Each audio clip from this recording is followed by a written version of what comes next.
Well, here we are. We're in the kitchen again today, and this is Sunday afternoon. We've already been to church and been with our fellow believers worshiping the Lord, and so it's time for us to cook our lunch. And I'm starving.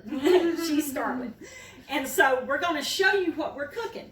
First of all, I want to show you this and tell you about this. This is some little New York strip steaks, and I buy all of my meat either on sale or marked down, one or the other. And we have a little grocery store that we go to, and so today we were in there and they had New York strips marked down. So the regular price is $8.16. They marked it down to $5.99, which that's a pretty good deal. But the butcher came out and we were talking to him, and I just asked him, can he mark them down again? Well, he did. He took them back there, marked them down again. So I got these two steaks for $3.99. So it always pays to ask questions. Sometimes they may mark the meat down, and sometimes they don't. Enough time has not passed by. But anyway, we've got a real good deal on these steaks. Karla, my good friend, she's going to cook the steaks for us because she knows how. I don't know how. And I am not going to learn how because I like for Karla to cook them. So I have to cook for my dinner. So we're going to turn this over to Karla now, and we're going to let her show you how she makes the steaks.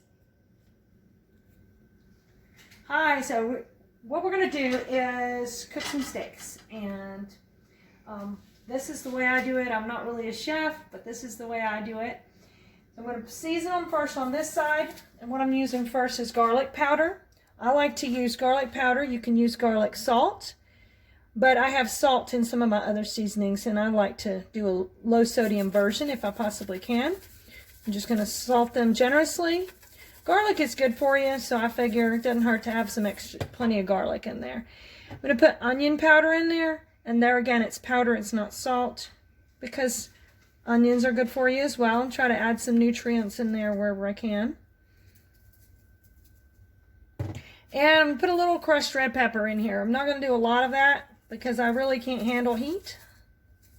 We're not, Denise is not much on heat as well, so I'll only put that on one side. But it does give you a little kick into it. And then I'm going to use some Greek all-purpose seasoning this time, Cavender's. Sometimes I use Cajun seasoning, sometimes I use steak seasoning, just whatever I feel that day to season them with. You can play around with it and season with whatever you want.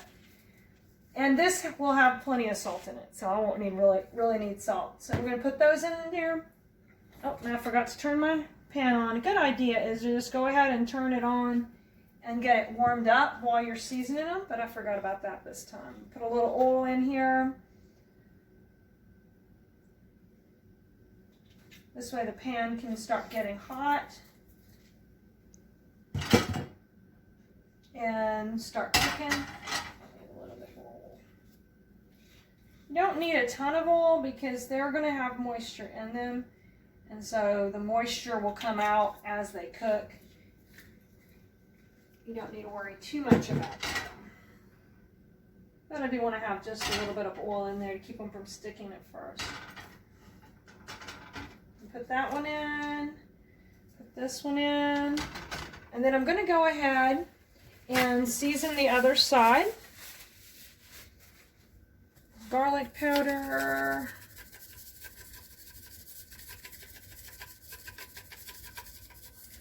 And some Greek seasoning.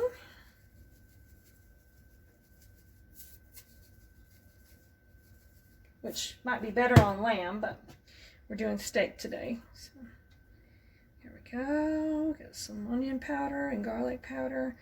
I learned to cook low sodium when I was taking care of my grandpa. He was on a low sodium diet due to his health issues. So we're going to put a lid on this now, and then we'll come back and check it. As it starts to cook, I may turn the burner down a little bit, but I want to get one side thoroughly cooked, pretty much all the way, halfway through before I flip them over and before I mess with them too much. And then after I flip them over and they're cooking on that second side, which will already be slightly browned on there, but they'll just finish them cooking, then I'm going to add some mushrooms in there because I like mushrooms on my steak. So I'm going to put that lid on there right now. And the way I learned to cook them that way is actually from my cousin Elaine. It's my dad's cousin actually, but she cooked me the first steak that I ever actually enjoyed. And she cooks on the grill usually, but she's the one who told me, make sure you cook them most of the way through on the one side and then flip them and finish them on the other side. She said a lot of times what people do is they'll flip them back and forth. They'll end up, getting them too done. And that's the other thing. So Denise likes her steak done. She doesn't want any pink in there. So I'll try to get hers done. Mine I will take out while it's still got a little pink in it.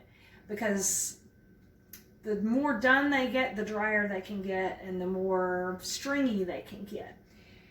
So I'll get hers till it's brown, but I'll stop it right then so it doesn't get too brown and end up being dry and hard for her to eat. So that's what we're going to do, and then we'll come back, we'll keep checking on this, and then we'll flip it here in a little bit. Okay, I'm going to do a check on these and see how they're doing. I have turned it down. I had it halfway, I had the heat halfway up, and I turned it down just one notch so that I could, I don't want them to cook too fast. So what we're going to do is, ouch, that's hot. So I'm going to do a check, and I've already been doing a little bit of checks on them, but you want them to be mostly done in the middle, because what you're going to do on the other side is mainly just brown that side. So you can see that it's browned good on this side, but we still have quite a bit of blood when you poke in there. And I'm poking pretty deep because this is a fat steak, but you still have quite a bit of blood coming out of them. And depending on whether you want your steak to be bloody or not, whether you want to flip them over at this point. If you want them to still be bloody, you could just flip them over, brown them, and you'd be done. But we don't want ours to be bloody. We're going to let them still be pink, but we don't want them to be bloody. So we're going to go ahead and put the lid back on for right now, and we'll come back and check them in a minute and see if they're mostly done. Alright, I think we're done. I don't want to overcook these because there's nothing worse than a too tough steak. I mean, pardon you people that like well done. She talking about me, y'all. But I don't want a well done steak. So I've checked. These don't have any blood coming out of them. So Denise is safe to eat them. No, she's not going to get any bacteria. So let's go ahead and dip up. Ooh. I'm going to dip this food up and get some mushrooms up on it. Look at that. Mm-hmm. And really, you can choose how long you want to cook them just by how done you want your steaks to be. Because some people do like them just barely cooked, and they just throw them in and then flip them around. All right. Should we show them what else we've got? Oh, yeah. Let's look and see what else we got over here on this stove. All right. So right here we have carrots. I like a good carrot. And I think we've just put some butter and maybe some garlic salt in them. Mm-hmm. All right, and what do we have here? Ooh, cabbage. I love cabbage. It's one of my favorites. And we put butter and garlic salt in here. You know, this is the South. You gotta go use butter and everything. And some black pepper. Oh, we put black pepper in it. That's true. And what do we have else? Ooh, squash. And what did we put in it? Butter. And now you have, this recipe is on your channel, isn't it? Yes, South Alabama Cooking. The squash recipe is on there. And that's all out of this that we have here. Yeah, it's the squash. Okay. And I have to say, Denise is an excellent cook. I'm not a chef, but Denise is, and this is delicious. Now, don't that look good? I know y'all... And healthy. Yes, and healthy. And I wish y'all was here. Y'all probably wish you were here. Okay, this is what's for lunch. And we'll see you next time.